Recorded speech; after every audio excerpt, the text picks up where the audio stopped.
নবী সাল্লাল্লাহু আলাইহি ওয়াসাল্লাম বলেছেন যে এই দোয়া পড়ার পরে যদি কেউ সকালে পড়ে রাত্রের আগে মারা যায় জান্নাতে চলে যাবে।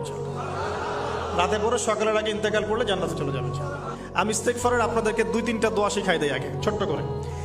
1 নাম্বার, যারা একটু পড়াশোনা করেন মাশাআল্লাহ তারা এইটা পড়বেন, সাইয়্যিদুল ইস্তেগফার। সাইয়্যিদুল ইস্তেগফার আমার সাথে বলবেন, আল্লাহুম্মা আনতা রাব্বি লা ইলাহা ইল্লা আনতা খালাকতানি আনা আবদুক ওয়া আনা আলা আহদিক ওয়া ওয়া'দিকা মাস্তাতা'ত আউযু বিকা মিন শাররি মা সানা'ত আবু'ু লাক বিনি'মাতিকা আলাই ওয়া আবু'ু বিযানবি ফাগফিরলি ফাইন্নাহু লা ইয়াগফিরুয যুনুবা ইল্লা আনতা।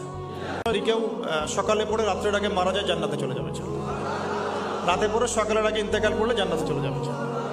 নবী সাল্লাল্লাহু আলাইহি ওয়াসাল্লাম বলেছেন যে এই দোয়া পড়ার পরে যদি কেউ সকালে পড়ে রাত্রের আগে মারা যায় জান্নাতে চলে যাবে।